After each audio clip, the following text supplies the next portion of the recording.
This week on Beacon Web News, we learn about Philo, the new television service for MCLA students. Then, we sit in with Public Safety in the Mailroom to discuss safe mail. And for this week's club feature, we paint our stresses away with the Crafting Club. That's coming up next on Beacon Web News.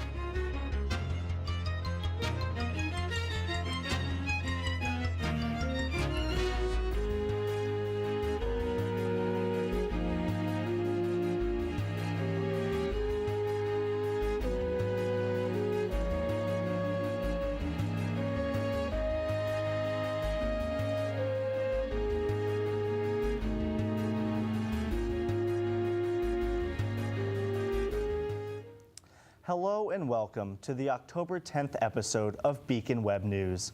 I'm Andrew Strout. Last week, MCLA began using Philo, a new service for students to watch and record live TV from their computers or Roku devices. BWN's Julia Texera logs into Philo. You may have noticed these while walking around campus, as they represent MCLA's new streaming service, Philo. Philo is an internet-based streaming service that students can access through their phones, computers, and smart TVs. Associate Dean of Information and Technology, Ian Bergeron, provides instructions on how to log into the service. So the first thing to do is to just go to mcla.philo.com in a web browser. You can do it on your phone. And once you're there, you can just click log in, and it's going to have you log in with your same A number and password that you do everywhere else. You can also visit techhelp.mcla.edu and search for Philo, and they'll walk you through all those instructions. Bergeron explains the decision to bring Philo to MCLA. Really, the interest in offering something that students would actually use. We were pretty uncertain how much adoption cable TV had on campus. At the end of last year, we decided to go out and survey and see, what the campus thought of our TV options, and the response was mixed. We found that more people used it than we expected.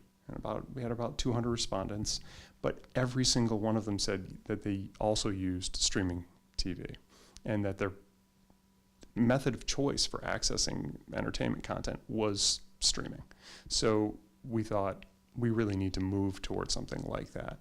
And we need to move towards something that decouples you from your dorm room. You can go do this somewhere else. You can go do this while you're at the gym. You can watch TV. And after a couple of visits with different vendors, we found that Philo could do all of this for us, and we could get it deployed before fall. Students share their excitement about the new service. I really like it. I like the ability, I'm able to watch a show when I want to. So even if it's, say Wednesday nights at 10 o'clock, I don't have to watch it that night. I can go the next day and watch it or whenever I want to, which is really cool. And they told me we have up to 20 hours of recording. So that's really nice because I do have a bunch of shows that I want to watch later. So my first show that I started recording was actually SpongeBob because I couldn't think of what I wanted to watch. And I've watched a few seasons already, and it's only been a week that I've had it. But I also started recording the new American Horror Story, and I'm really excited to watch that and all in one sitting. Bergeron shares his hopes for Philo in the near future. All right, so all of our other TV services have been kind of traditional delivery. They work only in your dorm room. They only work with a cable, so they'll only ever work with your conventional TVs. And that's perfectly fine if it was 2000. But it's 2018, and it's time to recognize that this stuff can be delivered to your phone. Most everybody is getting their content through a streaming device or in a streaming format, and that is what we're now able to offer through Philo. Philo is available now and can be used across all streaming services. And for Beacon Web News, I'm Julia Texera. On Thursday, October 11th at 7 p.m., as part of the Hardman Lecture Series, Emmy-winning journalist Maria Hinojosa will be speaking at the Church Street Center about her 30-year career as a Latina journalist. This event is free and open to the public. Also on October 11th, starting at 11 a.m., join MCLA's IGE Center as they celebrate National Coming Out Day in the Campus Center Marketplace. For those who participate, there will be a door that are all encouraged to walk through to show your support to the LGBT community. Keep on moving this Saturday, October 13th from 9 p.m. to 1 p.m. in the Venable Gym for the Cheer Squad's dance party. The squad will be tabling in the marketplace all week, selling pre-sale tickets for $1. The event is $2 at the door with a sports jersey and $3 without a jersey. There will be pizza and a free nacho bar. And on this week's edition of Take Note with Andrew Balarjian takes some time to share his views on time management. One of the biggest things stressed time and time again to students on this campus is time management. For some students, they seem to think that time management means mostly showing up for classes regularly and getting to class on time. Of course, time management, however, is still tricky for some. If you're having difficulty effectively managing your time, then perhaps you might benefit from getting less sleep. Now for me, I balanced holding e-board and other significant positions on 5 different campus organizations, in addition to being an SJ Senator last year. This year, I work a part-time job at Dollar Tree in Pittsfield in addition to remaining active on campus. Yet my grades here at MCLA have always been quite solid, and I can confidently report I do this all off the strength of 6 hours of sleep, on average, every night. Time management in the college context encompasses more than simply being on time and actually attending class. Now, most students need to work a job to pay their college bills, which is the most common example. One way of potentially balancing all of this, a method I've employed for a few years here at MCLA, is to handle the majority of my work on the night of 2 days before it is due, unless, of course, it's a major project, which, of course, requires a great bit more than that. This is actually a practice which has been supported through case studies and other research conducted by universities and organizations such as Berkeley, Penn State, and the New York Times. There is a very minor average difference in overall GPA between students who get between 6 to 8 hours of sleep, the average amount of sleep had by people the ages of 18 to 22. Now, there is only a noticeable drop-off from students who get 8 hours of sleep versus those who get as little as 4 or less hours of sleep a night. Now, according to the New York Times, the grade drop-off when going from 8 to 6 hours is only actually significant, a full half letter on average, at the middle school level or younger. Finally, if simply cutting back on sleep and opening up your schedule a bit still isn't enough, utilize the many resources on campus. Talk to your professors, visit the Center for Student Success and Engagement for advice and information. With so many things for us to do on and off campus, combined with all our schoolwork, it is easy for us to feel overwhelmed at times. But making small changes, even unconventional ones, may be enough to help what we need to do and what we want to do. Thank you, and make sure to view Beacon Web News next week for another edition of Take Note. Clear your schedule tomorrow night, October 11th, from 7 p.m. to 9 p.m. for a night of fun games at IGE's Game Night. This will be taking place in Sullivan Lounge, and pizza will be provided. For future events with IGE, follow them on Facebook and Instagram at MCLA IGE. On Monday, October 15th at 7 p.m., the Wildlife Society is hosting a movie night of Dr. Seuss's The Lorax in the Sullivan Lounge. The event is free and pizza and drinks will be provided. If you're ready to run, make sure to sign up for the 41st annual Sam Gomez Road Race. This 5K race is held in memory of Dr. Samuel Gomez. Dr. Gomez taught at MCLA from the 1960s to the 1980s when it was known as North Adams State College. He was the founder of the philosophy department and the cross-country coach, and was an avid cross-country runner himself. The race will take place this Sunday, October 14th, 2018 at 9:30 a.m. So make sure to register at mcla.edu/samgomez. Last week, Public Safety held an open meeting for how to spot a dangerous mail package. Victoria Weichel has the story. We sat in with Public Safety and the Mailroom as they discussed procedures and the signs of suspicious mail. MCLA students received an email from Chief of Police Daniel Colano on what to look out for and what to do if handling suspicious mail. Even though these occurrences are rare, everyone is responsible to be alert for the telltale signs. Remember that if there's something suspicious, that to leave it where it is. Don't handle it. Call campus police. Remove yourself from the area, whether you think it's some sort of a explosive device or some sort of a chemical. Move yourself from the environment and call campus police. As a student, are as much part of the process as we are. because we're processing hundreds of packages at a time, whereas you're the one receiving the package. We will do our best to notice if something is wrong, or if the name is wrong or anything is missing. But ultimately, when you receive a package from us, if the alarm bell goes off, don't hesitate to tell us. The key things to look for is the return address. If you don't recognize it, or if you don't remember ordering a package, especially from Amazon, let us know. If you smell something that we may have missed, because it may have been okay when we processed it, but if it's been sitting there for 20 minutes to half an hour, an order may have developed that we aren't going to notice, again, bring it to us. If it looks really damaged or something. And if it all gets by and you get back to your room and you find something in there that you weren't expecting, call public safety, because then it's their job to take over and backtrack the whole entire process to see what happened. During this training, we don't want to, certainly don't want to alarm students or put a panic in everyone.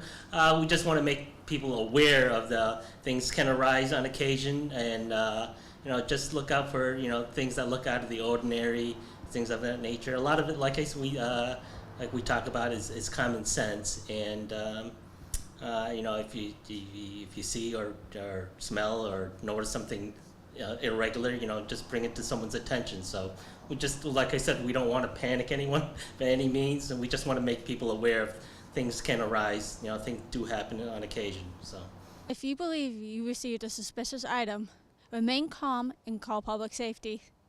From Beacon Web News, I'm Victoria Weichel. During the annual Fall Family Fest on October 20th, make sure to stop by the Campus Center gym from 11 a.m. to 3 p.m. for fun activities, crafts, and games to play with your visiting families and show them how to have fun in the Berkshires. For more information, contact Carrie Fontana on Office 365. On Saturday, October 27th, Graylocks Works is having a masquerade party.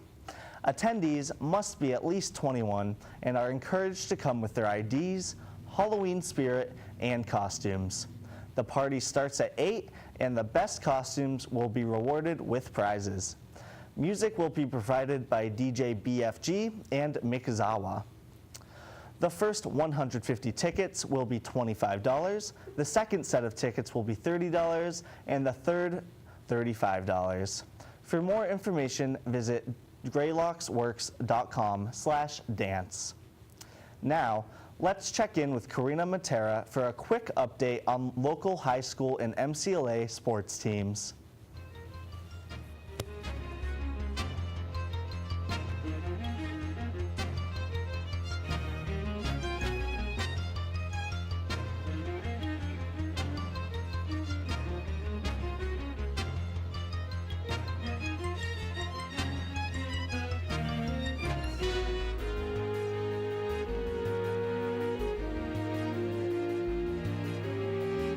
Hello and welcome to the Bi-Weekly Sports Report. I'm Karina Matera.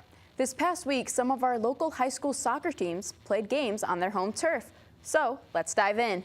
On the boys' side, on their home grounds, Hoosick Valley pulled away from Mount Everett with a 3-1 victory. And Drury hit a rough game with a 4-0 loss to Belchertown. For the girls, unfortunately, Hoosick Valley came across a tough 5-1 loss to Austin Prep. McCann fell short 3-2 against Taconic, which was an intense matchup. Now, let's turn to high school football and our Hoosick Valley sports commentator, Tim Murray. Tim, who do the Hurricanes have this weekend? Well, Karina, this Friday night at historic Renfrew Field in Adams, the Hoosick Valley Hurricanes will try to keep their slim playoff hopes alive when they take on the Chicopee Pacers. Chicopee, although winless at 0-5, is a very explosive offensive team. They have an outstanding quarterback in Matthew Demers and an exciting running back in Jamari Clancy. So that Hoosick defense will have its hands full. But speaking of the Hoosick defense, they had an outstanding performance this past Saturday when they shut out the very talented Taconic Braves 8-0 behind an outstanding effort both offensively and defensively by Liam Feely. So for Hoosick Valley, it's 1 week at a time, and their challenge this week is very clear. Win, and their playoff hopes are alive. Lose, and it's going to be virtually impossible for them to make the Division 8 playoffs in Western Massachusetts. That's the report here. Karina, back to you. Well, Karina. Thanks, Tim. Now, crossing fields to Shoecraft, the MCLA men's soccer team has been struggling all year. Last Friday, they lost their 8th straight game when they fell to Framingham 3-0. Despite their troubles, the Trailblazers are keeping their focus. I attended one of their practices to take a look up close. The players try to find positives with a disappointing season. Hopefully finish out with a couple wins. We have 3 conference games left, and it looks like it's either 2 or 3 wins will get you into the playoffs. So hopefully we get the minimum to get in and go from there. Hope to end strong. We hope to get a couple conference games to get us in the playoffs, so that would be exciting for the seniors. Finally get a chance to get somewhere. I'm the only senior, basically. I mean, there's one more, but it's mostly a lot of kids are coming back, so I'm just trying to teach them to enjoy it, and because time flies by. We got to set an example for the incoming freshmen. Like this year, there were like a lot of freshmen that came in, so so we had to set an example for them, basically. I do love preseason, even though we run a lot. It's just because you see everybody for the first time since the summer, and it's just cool catching up with everybody. Just being with the guys, like a little sad, after like a whole 3 months with us, like being with each other and stuff like that, like seeing them is just like great energy, you know what I mean? Preseason, definitely. Playing soccer 2 times a day. All you got to worry about is soccer. There's no classes. It's all soccer, which is awesome. For Beacon Web News, I'm Karina Matera. Thanks, Karina. Tickets are now available for FPA's performance of She Kills Monsters by Qui Win. When her teenage sister passes away, Agnes tries to understand her better by playing out a scenario of the game Dungeons & Dragons that she found in her sister's notebook. Tickets can be bought online at mcla.ticketleap.com. And for the second year in a row, Spencer Moser will be taking a select group of students down to Haiti for MCLA's alternative spring break trip. Applications are available on the 3rd floor of the campus center in the hallway between rooms 307 and 308. During spring break, help out the less fortunate and immerse yourself in a different culture. For more information, contact Spencer Moser on Office 365. Election Day is fast approaching, so let's head over to BWN's Allie Teenel for a preview of the questions to be asked on the ballot. When it comes time to fill in your ballot for the upcoming election, it's important to understand exactly what issues you're voting on. We are here to give you information on the 3 referendum questions you'll be seeing. Let's take a look at question 1. The proposal focuses on our healthcare system and intends to put a limit on the number of patients a nurse can be assigned. The urgency of the patient's condition and type of medical unit would determine how many individuals a nurse could potentially care for. Let's view both sides of the issue.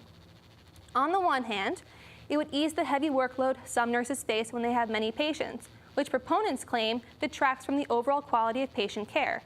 In short, if nurses are mandated to take care of fewer patients, proponents of the referendum, such as Mass Care and the Women's Health Institute, argue they will be better able to care for the patients they do have.